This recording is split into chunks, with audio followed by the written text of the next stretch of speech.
Praise the Lord. प्रभु के नाम की स्तुति हो। आज हम पढ़ेंगे हागे दूसरा अध्याय। फिर 7वें महीने के 21वें दिन को यहोवा का यह वचन हागे भविष्यवक्ता के पास पहुंचा। शालतिएल के पुत्र यहूदा के अधिपति जरुब्बाबेल और यहोसादाक के पुत्र यहोशू महायाजक और सब बचे हुए लोगों से यह बात कह, तुम में से कौन है जिसने इस भवन की पहली महिमा देखी है? अब तुम इसे कैसी दशा में देखते हो? क्या यह सच नहीं कि यह तुम्हारी दृष्टि में उस पहले की अपेक्षा कुछ भी अच्छा नहीं है? तो भी अब यहोवा की यह वाणी है जरुब्बाबेल हियाव बाँध, और है यहोशादाक के पुत्र यहोशू महायाजक हियाव बाँध, और यहोवा की यह वाणी भी यहोवा की यह भी वाणी है कि है देश के सब लोगों हियाव बाँध कर काम करो, क्योंकि मैं तुम्हारे संग हूँ। सेनाओं के यहोवा की यही वाणी है। तुम्हारे मिस्र से निकलने के समय जो वाचा मैंने तुमसे बांधी थी, उसी वाचा के अनुसार मेरा आत्मा तुम्हारे बीच में बना है। इसलिए तुम मत डरो, क्योंकि सेनाओं का यहोवा यूं कहता है, अब थोड़ी ही देर बाकी है कि मैं आकाश और पृथ्वी और समुद्र और स्थल सबको कंपित करूँगा, और मैं सारी जातियों को कंपाऊँगा, और सारी जातियों की मनभावनी वस्तुएँ आएँगी, और मैं इस भवन को अपनी महिमा के तेज से भर दूँगा। सेनाओं के यहोवा का यही वचन है। चाँदी तो मेरी है और सोना भी मेरा ही है। सेनाओं के यहोवा की यही वाणी है। इस भवन की पिछली महिमा इसकी पहली महिमा से बड़ी होगी। सेनाओं के यहोवा का यही वचन है, और इस स्थान में मैं शांति दूंगा। सेनाओं के यहोवा का की यही वाणी है। दारा के दूसरे वर्ष के 9वें महीने के 24वें दिन को यहोवा का यह वचन हागे भविष्यवक्ता के पास पहुंचा।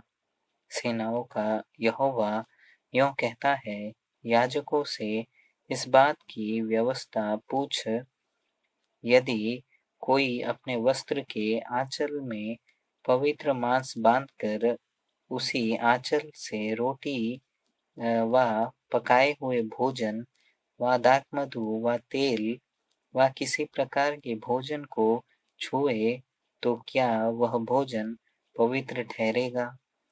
याजकों ने उत्तर दिया, नहीं। फिर हागे ने कहा, यदि कोई जन मनुष्य की लौट के कारण अशुद्ध होकर ऐसी किसी वस्तु को छुए, तो क्या वह अशुद्ध ठहरेगी? याजकों ने उत्तर दिया, हाँ, अशुद्ध ठहरेगी।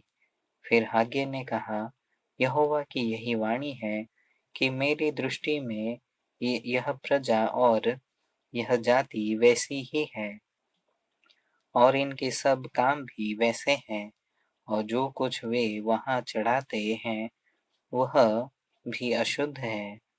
अब सोच विचार करो कि आज से पहले, अर्थात जब यहोवा के मंदिर में पत्थर पर पत्थर रखा ही नहीं गया था, उन दिनों में जब कोई अन्न के 20 नपुओं की आशा से जाता, तब 10 ही पाता था, और जब कोई दाखरस के कुंड के पास इस आशा से जाता कि 50 बर्तन भर निकाले, तब 20 ही निकलते थे। मैंने तुम्हारी सारी खेती को लू और गेरुई और ओलों से मारा, तो भी तुम मेरी ओर न फिरे। यहोवा की यही वाणी है। अब सोच विचार करो कि आज से पहले, अर्थात जिस दिन यहोवा के मंदिर की नींव डाली गई, उस दिन से लेकर 9वें महीने के इसी 24वें दिन तक क्या दशा थी, इसका सोच विचार करो। क्या अब तक बीज खत्ते में है? अब तक दाखलता और अंजीर और अनार और जलपाई के वृक्ष नहीं फले? परंतु आज के दिन से मैं तुमको आशीष देता रहूंगा। उसी महीने के 24वें दिन को दूसरी बार यहोवा का यह वचन हागे के पास पहुंचा। यहूदा के अधिपति जरुब्बाबेल से यों कह, मैं आकाश और पृथ्वी दोनों को कंपाऊंगा और मैं राज्य राज्य की गति को उलट दूंगा। मैं अन्य जातियों के राज्य राज्य का बल तोड़ूंगा और रथों को चढ़वैयों समेत उलट दूंगा और घोड़ों समेत सवार एक दूसरे की तलवार से गिरेंगे। सेनाओं के यहोवा की यह वाणी है। उस दिन हे शालतिएल के पुत्र, मेरे पास जरुब्बाबेल, मैं तुझे लेकर अंगूठी के समान रखूंगा। यहोवा की यही वाणी है, क्योंकि मैंने तुझी को चुन लिया है। सेनाओं के यहोवा की यही वाणी है।